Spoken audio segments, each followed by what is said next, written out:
everyone, this is Kang from KryptoSeoul. So today's episode is going to be quite interesting. Today's my birthday, and I thought there should be an Ask Erica Q&A session. There have been many questions for me, so I thought I should accumulate them. So my previous interviewees on the Erica show asked me some questions, and that is it's going to be a reverse situation for me. So let's begin with the first question. These questions are by E리카쇼의 of Starkware. Thank you for the questions. So the first question is, okay, so hello, Erica. This is E리카쇼의, co-founder and president at Starkware. And I thought of a few questions that I'd like to ask you. So one question is, how did you get into cryptocurrencies? What made you go into it? So how did you get into cryptocurrencies, right? I was previously working at a large Korean corporate until early 2017 and decided that I wanted to work for a startup. And I was talking to a friend who was also interested in a startup, and he was also interested in the blockchain space. So I naturally got interested as well, and we went to a blockchain meetup that was about $100 for the entrance fee, and that was quite a big commitment back then. And the rest was kind of history because, you know, there I met my former employer at my first job in the crypto space. And at that meetup, I also got scouted by several people who are now CEOs of prominent blockchain projects in Korea. So they're still good friends of mine, and it's been quite an honor. And also that meetup was very legendary for me. It was a great entry point. And since then, I was deep into the rabbit hole. And, you know, I think I was told back then that there needs to be a lot of, you know, good communicators in this space. And that I had, maybe I could be somebody that can contribute to the betterment of the space. So that was the story when, you know, I entered crypto. So hope that answered your question. The second question is, I have another question that I'd like to ask. So you have a lot of experience in organizing community events, and I want to ask you, what was the most, the funniest or most unique experience you had when organizing these things? What was the most surprising or shocking or, you know, revealing experience that you had, if you're willing to share it with us? Starting in 2017, I hosted so far, well over 30 meetups all over the world, mainly in Korea. There was no one unique experience that comes to mind. I think each meetup has its own challenges, difficulties, shocks, surprises. And I had meetups in which the speakers canceled 30 minutes before the meetup started. And that was quite a shock because he was like the main speaker.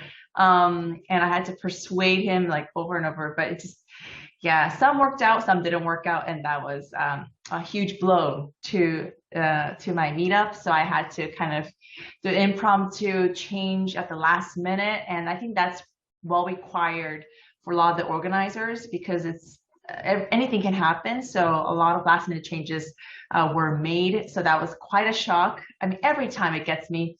And there was a meetup I hosted in Korea, and one attendee did something inappropriate at the meetup venue.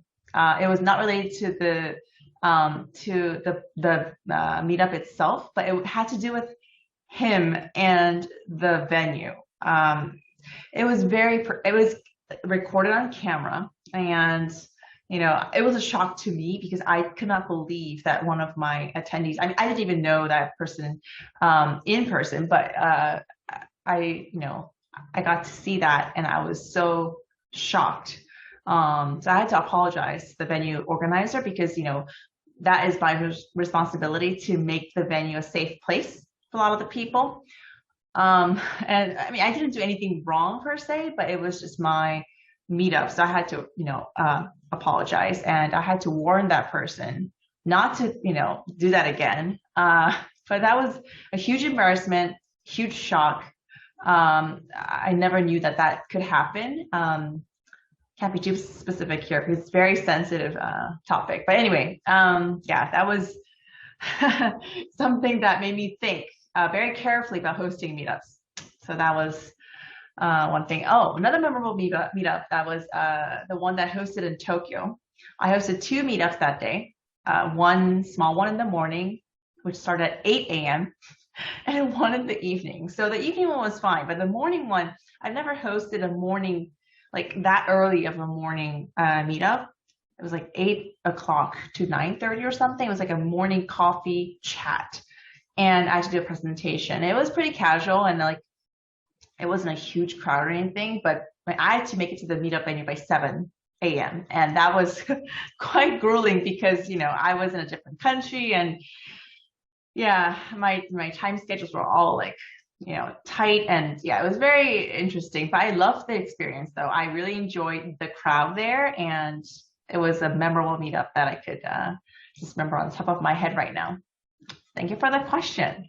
Next question. So, you know, you've interacted with communities in South Korea, now in Vietnam, and of course you're very familiar with the Western world, US and Europe.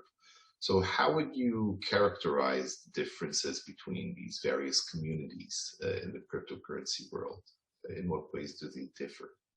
Okay, the communities in South Korea, Vietnam, Western world, US, Europe, you know, how would I characterize them? I mean, it's a sensitive thing to generalize a lot of the cultural things and the, you know, I guess regional differences and whatnot and cultural societal differences. It's very sensitive and to generalize anything actually. But just, you know, from my experience, if I had to answer this question, South Korea, I think a lot of the Asian countries are very trading focused. That I don't think anyone can deny that. It's heavily trading focused, price focused. You know, how well the price goes up, you know, how difficult the price goes down. So I think a lot of people were interested in like investment strategies, or, you know, how to pick the right projects to invest in, basically buy the coins to get into the ICO and to get a good deal, right? I think that those are the main topics that people asked of me, you know, when they were asking for a meetup.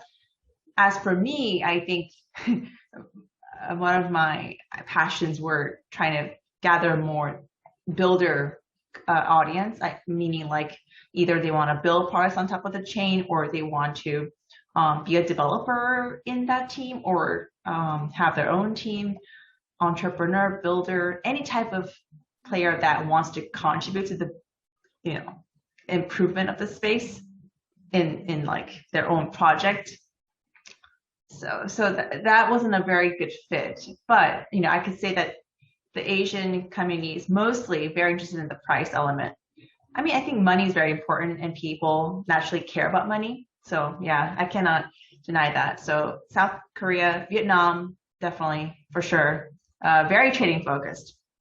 The builder community is on the rise though, especially in Korea. After 4 years in the Korean crypto scene, I could slowly see the changes. Like I can slowly see some possibilities of like good players rising, solid players who really want to build a product and contribute to the space, being a validator, or, you know, building a wallet, building a DEX. There's many teams arising. So I could like witness that, which is a very big moment for me because I was hoping that would happen eventually. And I think a lot of, you know, major players are rising from Korean scene. So that's really positive to see. I think, okay, so Europe and US, I haven't really hosted much in Europe, but I could say that, you know, the Berlin community is very, very famous for having a builder community, having a developer focused community. So, you know, so is San Francisco, right? And I'm from the Bay Area back in the day. So I could totally relate to that. And I think I feel more inspired by being in those communities and trying to contribute in my own way, I guess, trying to bridge that gap. I'm not saying that, you know, Asia is bad. It's just like, I think there's a huge difference. And it's been always a challenge to try to bridge the gap. But I think each region has its own ups and downs. You need to learn from each other and to interact with each other to understand what the gaps are and what can be improved, right? So yeah, I think the topics that I would definitely focus on if I were to host events in certain regions would be different. Yeah, and the keywords as well. So yeah, I think it is quite interesting to, I mean, it's a now that I'm more experienced, that I dealt with so many regions, I now know what works and what doesn't work. So let's put it that way. Thank you, Ellie, for the considerate questions. They were amazing. Now let's move on to Ruben Yap of Firo. Let's take a look at the question. Hey Erica, happy birthday. So my question for you is, what do you eat to grow so tall? Have a good one. So what do you eat to grow so tall? That's a very fun question. Thank you for the question, first of all. So, okay, I am 174 centimeters, which is quite tall for a Korean female. I know. And when I was living in the US, I was always tall, on the tall side. So I'm universally tall. Okay. And I grew up in the US, and consistently I've been growing until I was like 22 years old, I believe. So I've been growing. And when I was in the US, I remember I would go to Costco and I would get this gallons of low-fat milk from the Costco. There's like big gallons of milk, right? And I never knew, I could never imagine who drinks those, right? They're so huge. And I was the one who would drink all that with cereal, with toast or sandwiches. And yeah, I really loved milk back in the day.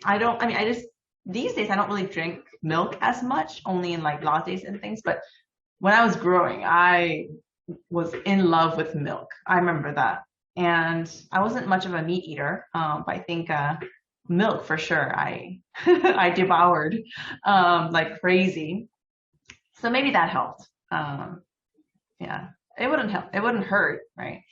And I think aside from eating, I remember playing lots of sports. I love sports, and basketball, swimming, dance, ballet.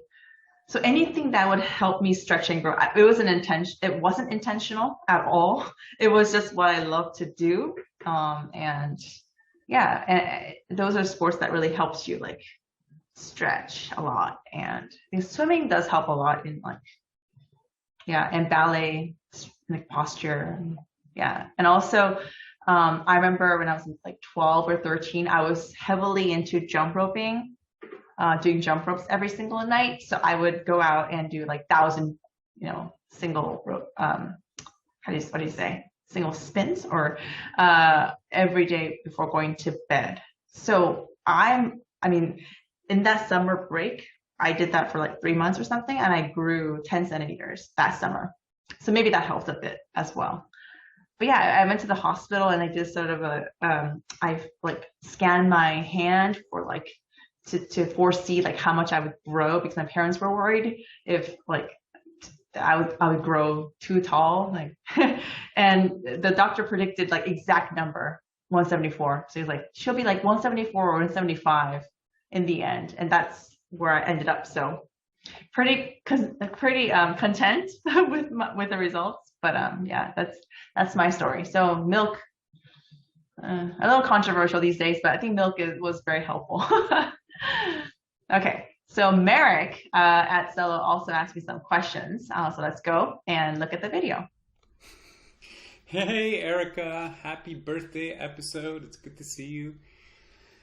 I wanted to ask you, in our prior conversations, you mentioned that you don't just like to hodl a lot of the awesome and exciting crypto assets out there, but you also really care about the product experiences that these dApps and protocols are building, and that you like to really get in the weeds and play around with these things. And so my question to you is, what are your top 3 crypto product experiences that you've tried out in the last, say, 3 months?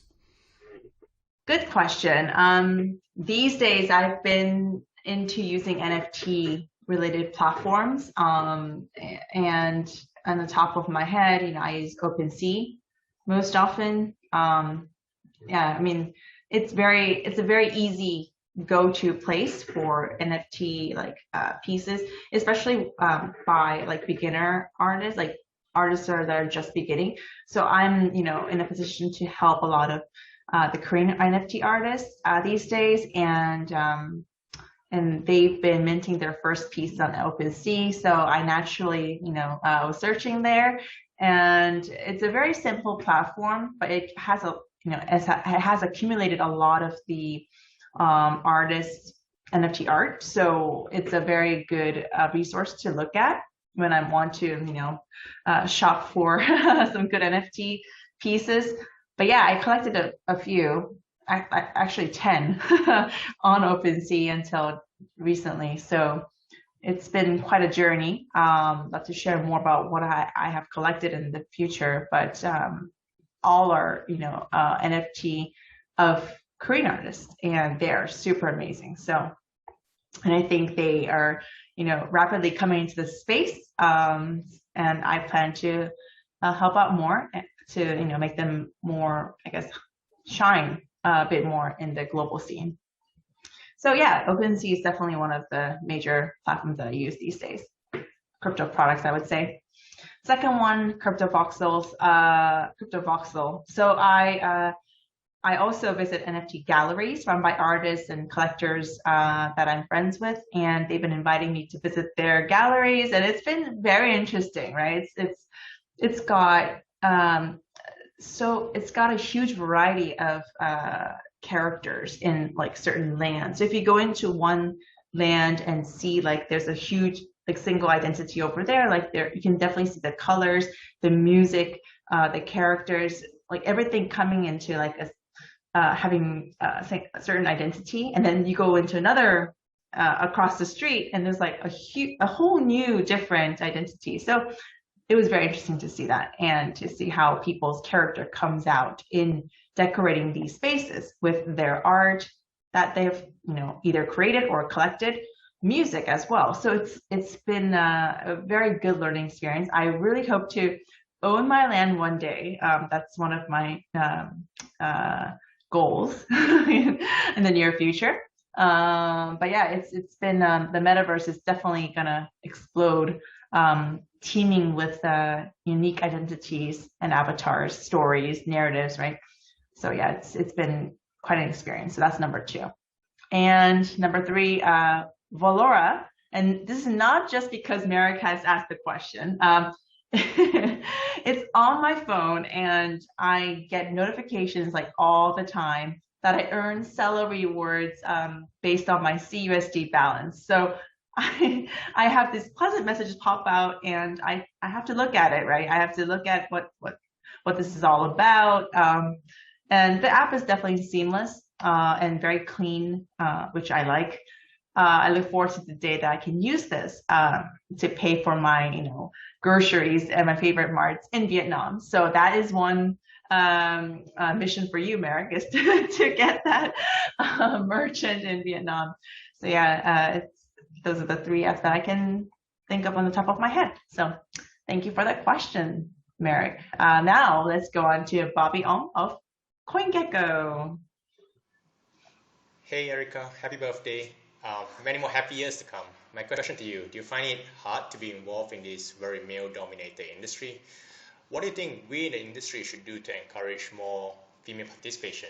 Thank you for the question. I must admit, it is very tough for women to step up in any industry, to be honest.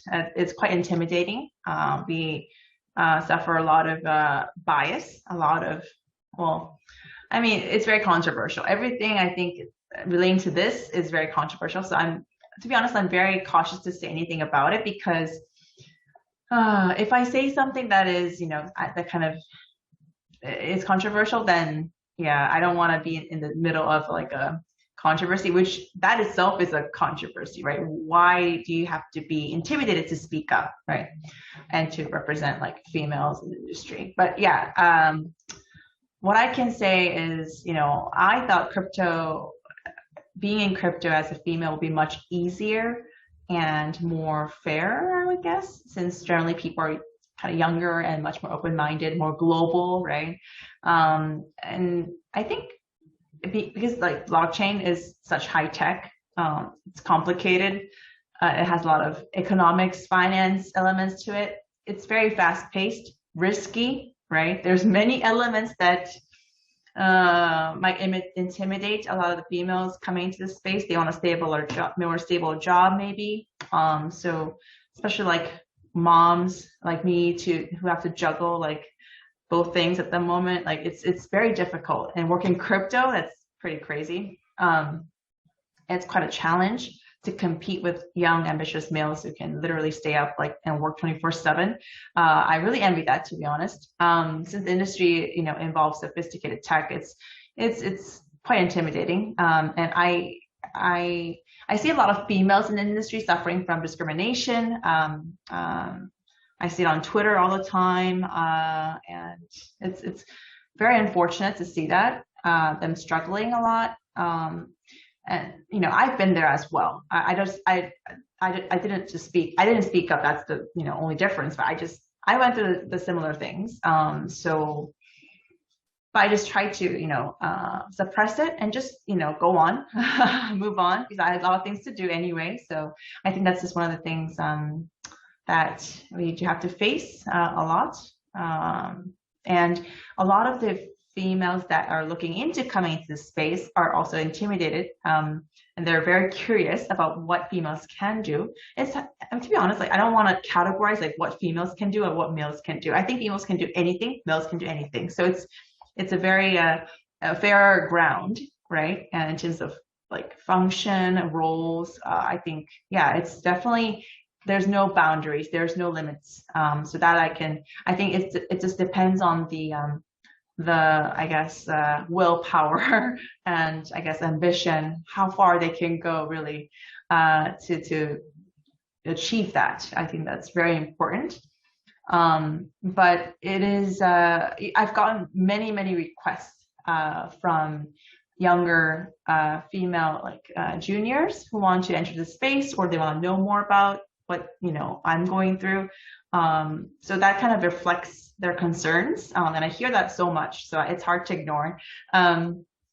It would be really nice if people don't like negatively see like women in blockchain titled meetups or gatherings as a negative thing, because like I mean the reason why they do it is because there's a demand for it, I think, and certainly a lot of females do appreciate that.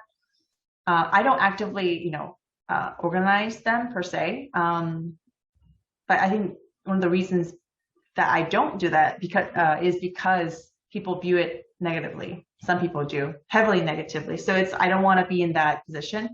But yeah, there is definitely a huge demand for like mentors, of the like female mentors. So I plan to, I indirectly help some younger females into gaining more confidence, I guess, and more, I guess, mentorship in a way. I don't know if I'm in the position to do so, but a lot of them definitely want support groups for sure. So that's what I can say. Thank you, Bobby, for the question. Now I'm going to read off some questions sent by other interviewees. So first, let's go to Jiho Serlin from Axie Infinity. So thank you, Jiho. He has 3 questions.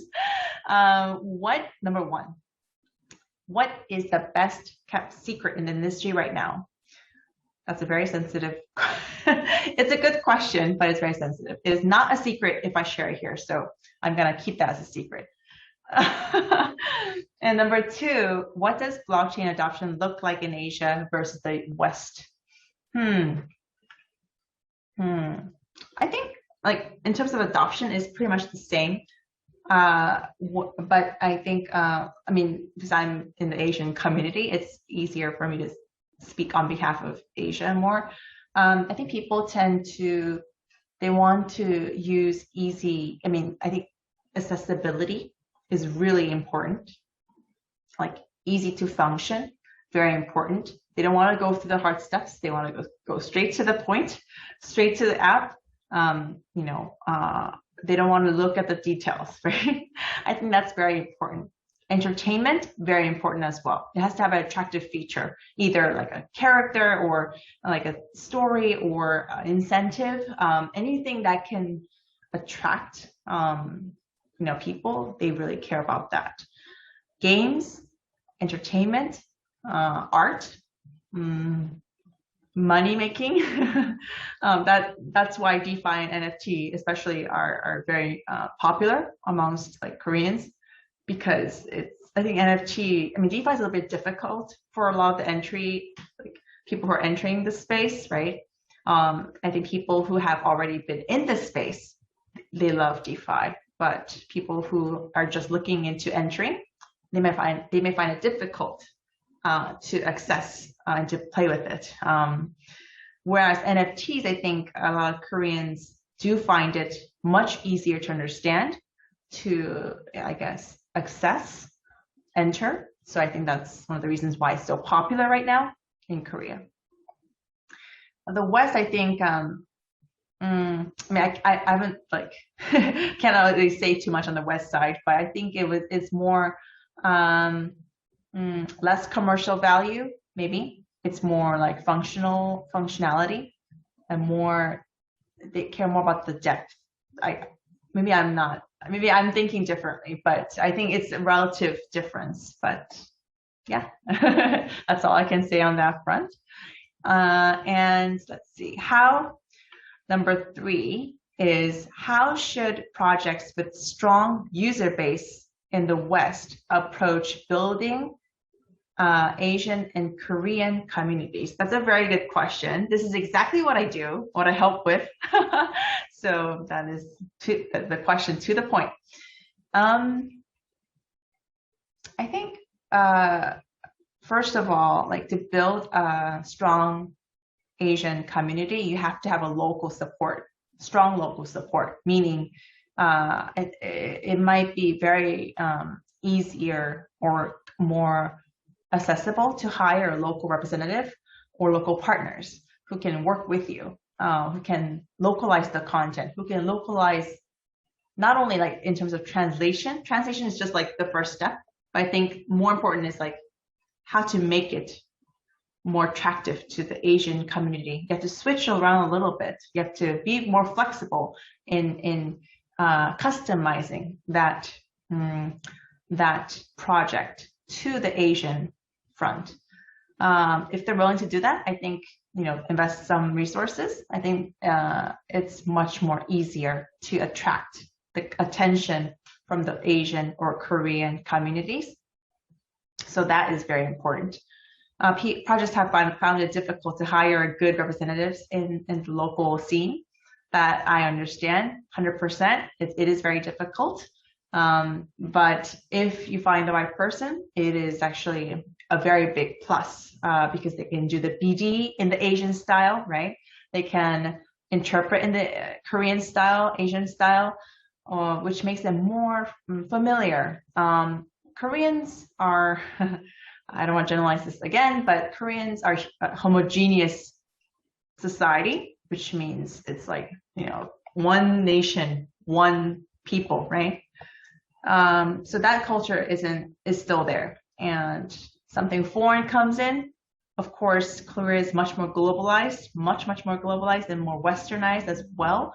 But still, I think there needs to be a local element that should play into the strategy. So projects that, for example, PayPal doesn't really work well.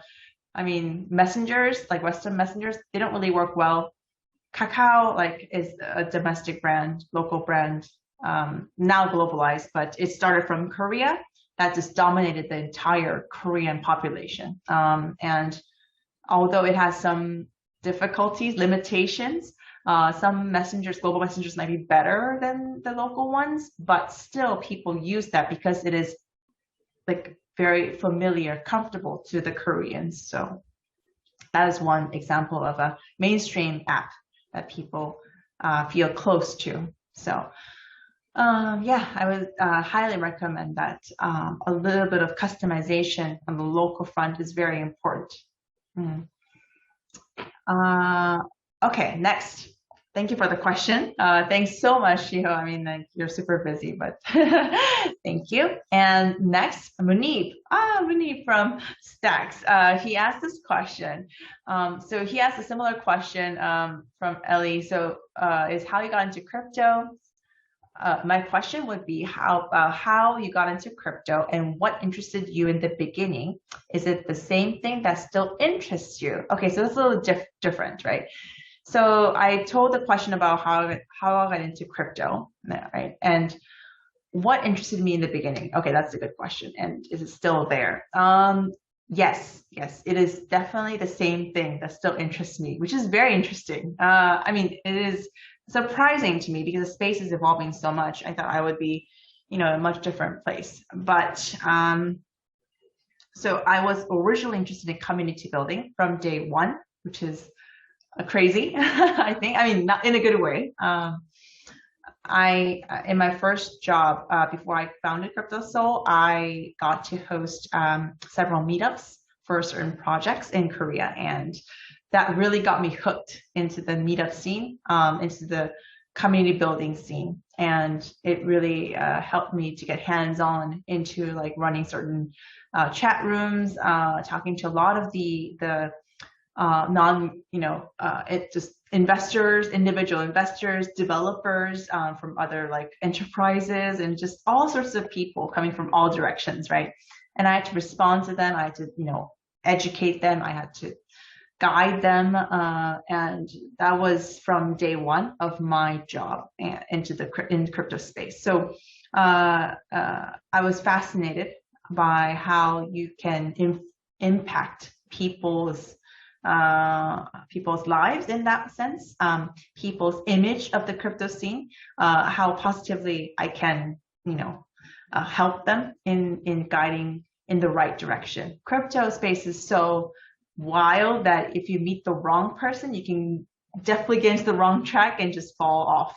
And I think that has happened many, many times. Also in Korea. So I've been very, it's been very unfortunate to see that in many cases. So when I was in the position to help these people, I felt very obliged to do the right thing. And since then, I've been very consistent in my work, choosing the right projects to work with, to collaborate with, not just for the money, but just being there and approachable and being just consistent, I think, really in a passionate manner and sincere in what you do really does tell a story about, it creates huge trust, reliability, and also value, which does not necessarily correlate with financial gains, but I think it does create a huge value that you can really feel, and that can be consistent, that can play out later in the longer run. So I really care about long-term investments, long-term relationships, long-term trust. And those are fluffy things, I know, but is a very crucial element in the crypto space, because it lacks a lot of those things. So and the question about, is it the same thing that still interests me? Yes, it is the same thing. And the more I do it, I think the more I feel attached to it, which is a great feeling because I've never had that before in my entire career, besides, other than the crypto scene. So I'm just thrilled that I was able to do the same thing, but develop it more and more for 4 years straight. And just really, it means a lot to me. Okay, so next question is from Peng Zong. He was the first interviewee of the Erica Show. Thank you, Peng. Sorry about the noise. That was the Kakao Talk messenger app, as I just discussed before. But Peng is the CEO of Tendermint. He asked 2 questions. Where do you see the crypto 5 years from now? That was the first question. Okay, let's see. In those 5 years, foreseeing from now, another cycle may have passed by, like bear market, bull market might have come and went. But I think there would be almost every major financial institution incorporating crypto in some way, dealing with crypto in some way. It's hard to ignore. It will be more hard to ignore after 5 years. Corporations should have a more solid picture of how they're going to incorporate blockchain technology to better their system, better their ecosystem as well. Governments will have started to experiment with CBDCs, other than China, of course. And, probably they would have realized that it does not threaten or limit the existence of Bitcoin or other cryptocurrencies. The functionalities are entirely different. The values are different. And, that it is just simply different, that they will recognize in 5 years, hopefully. Healthy, smart regulations would be put into place, hopefully, spearheaded by the US, and hopefully does affect the South Korean government, which right now is heavily under, scrutiny, with irresponsible statements by the head of Financial Services Commission. And it is absurd, simply absurd. And I think a lot of the Korean industry players are furious about this, but I hope that the Bank of Korea and, major financial institutions of South Korea do learn from other countries what they're doing in 5 years. DeFi, NFTs would be more mainstream with better tools, platforms to use. And yeah, I mean, to be honest, I think there's a rosy future for crypto in 5 years. 5 years, if you look at it, interpreting crypto time, it's like more than 10 years, much more than 10 years, I would say, in normal time. So a lot will have changed and developed in a better way. So I look forward to the next 5 years. Second question is, let's see. As someone new to crypto, what is the best way to join this community? That is a very good question to end this interview, but the best way to join the community, follow the opinion leaders and builders in the crypto land, crypto Twitter. Crypto Twitter is definitely something that a lot of Koreans don't use. Twitter is not a familiar tool for a lot of the Asians, especially Koreans. Please use crypto Twitter and be joining in the conversations. Learn a lot through the announcements made by major projects out there. There's a lot of Discord groups of projects that are now thriving with ecosystem partners and players in the field. So you should definitely follow that, join the conversations, be more vocal, ask questions, right? And I think asking questions is the first step. A lot of Koreans, or I guess Asians in general, just feel a little timid in asking questions in English. It's very difficult to step up and just, but you got to start somewhere. I think being proactive, reaching out is very important. Attend major events like the ones that I organize, maybe. I mean, I've heard testimonies by people, that have benefited from my events. So hopefully I will have more better events coming up next year after COVID is diminished, thrown out of the picture. So yes, that would basically be the baby steps that you should take in joining this community. I think a lot of commitment, a lot of it does pay off in the longer run. I have experienced that in person. So I've gained so much out of this whole journey, and I look forward to, more bigger networks, more tighter networks, and more opportunities. Join in the community. I welcome everybody. Okay, and last one is I also asked my Twitter community, who have been very helpful in finding good questions for my interviewee, so thank you so much. I got this interesting question by Sanjay Lee, who is an NFT artist.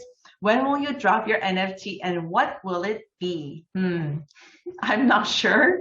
I was tempted to do something, mint my first piece, but I don't know. I'm not an artistic person. I love art. I love painting, drawing, but I don't know if I'm, proficient enough to mint my own art, but it may be a video form of myself with some music. I think I have to think it through, but thank you for caring. Thank you for having interest. If you have any ideas, please, I'd love to collaborate. So please let me know. I'm also looking at social tokens, but maybe, that can play into the picture. Not sure. But thank you so much for the thoughtful questions. And thank you again to the interviewees for taking time to record your questions on video. That was super thoughtful and meaningful to me. It really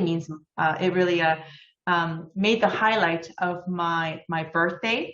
So really, I hope to continue with the Erica Show. I appreciate all your support and interest. I will see you soon with another interesting interview with my next interviewee. So please stay tuned. Thank you so much. I'll have a great birthday thanks to you. Yeah, and see you in the next one.